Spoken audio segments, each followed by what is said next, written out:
Live from downtown Detroit, Local 4 News at 11 starts now.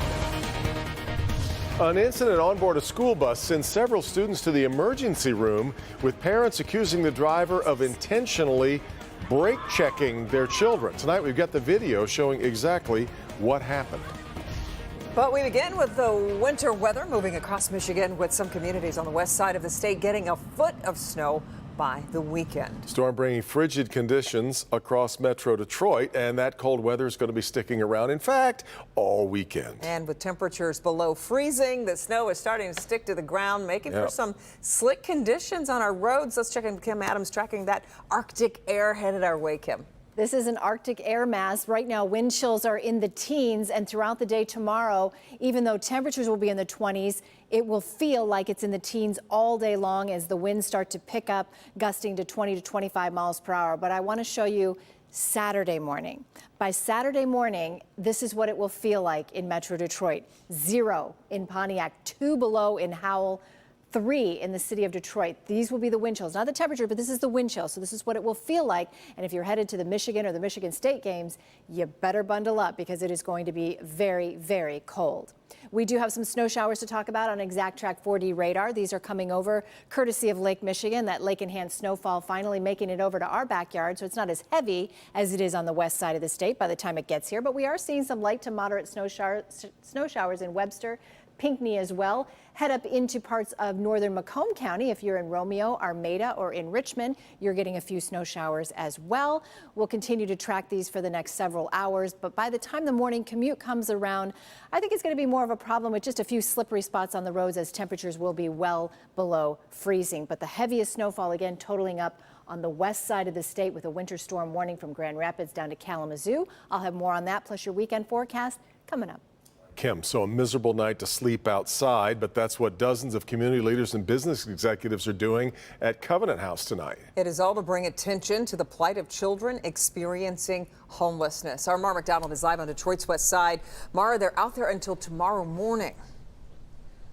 Kimberly, they sure are. And first of all, we're on the basketball court here at Covenant House, and I want you to take a look around. Ringing the entire basketball court is this makeshift cardboard box city. This is what all those business leaders and community leaders are going to be sleeping in all night with their sleeping bags. So no, this isn't just some performative stunt. This is one of those, you want to experience what a homeless kid in the metro has to deal with? This is it. We talked to Covenant House CEO Megan Dunn moments ago about what she hopes this executive sleepout achieves. The funds that we raise for this night go directly to our programs, and it's always needed. So that's the biggest thing. The other, I think, is the awareness. And so everyone that participates in the sleepout tonight are executives from across the region, are community leaders from across the region, and just for this one night, they get a very tiny glimpse of the experiences that the young people that come through our doors experience. Back here live, Covenant House is a nonprofit that doesn't just provide shelter to homeless youth. They provide wraparound services, whether that is education or needed social services, to try and help them out so that they can lead a life that isn't homeless and that they have a better shot at a better future. And I know that if you are interested in trying to help out Covenant House, all you have to do is head on over to Click on Detroit. We've got the info up about what can be done to help, because the need, according to their CEO, is greater than ever. We're live on Detroit's west side. I'm Mara McDonald, Local 4. Okay, Mara, thank you. Well, we've got new video tonight showing what happened on board a school bus where several students were hurt and taken to the hospital. Parents in the Chippewa Valley School District had alleged the driver intentionally slammed on the brakes, causing the injuries. Tonight, those parents are also getting their first look at the video. Jacqueline Francis live in Clinton Township. How'd the parents react to it, Jacqueline? Devin and Kimberly, you can only imagine. I mean, there was 2 school bus cameras rolling when all this went down last month, but the parents of the kids on the bus never were shown the footage. That was until tonight when we played it for them. These Chippewa Valley parents had to see it for themselves. Local 4 obtained the school bus video. In it, you see their elementary-age kids riding home from school when it appears the bus driver slammed on the brakes out of frustration. The parents saw it happen from the street, but were never given access to view the footage inside the bus until now. Yeah, because remember, I walked up and talked to her. I said, why would you do that? I was frustrated. The kids were just out of control. And I said, your answer is to slam on the brakes? You can hear the children lashing out in the moments after. One child, Willow, loudly crying. She was one of a few children taken to the emergency room that night. Sprain in the neck. Yeah, sprain in the neck. Parents say the other injuries included a hairline nose fracture and minor concussions. The district told Local 4 the driver was placed on leave at the time and no longer works there. All they said was she retired, so what else is there to do? The families gave a rave review for the driver that took over the route. The kids are happy getting off the bus. They're not afraid. Where do you guys stand though with your trust in the district?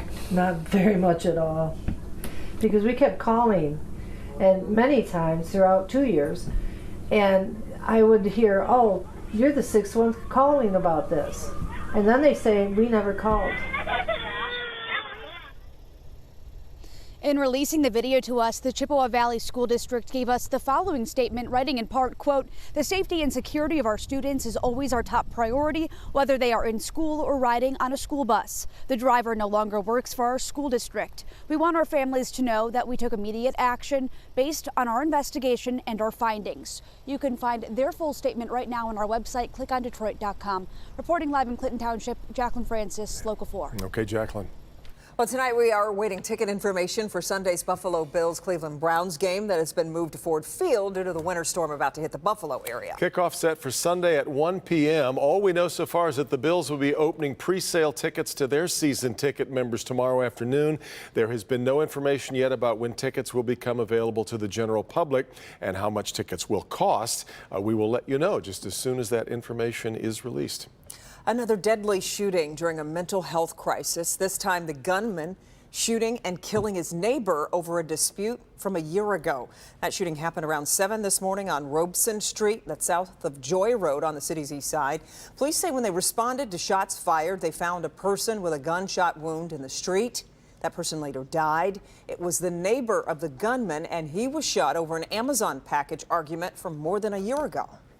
Very upset about this Amazon package, and he has a tremendous number of guns. We've got a bomb squad going in there to get his weapons. He's got a lot of wild animals in there. He's got guinea pigs and a whole bunch of other stuff in there that we're getting out.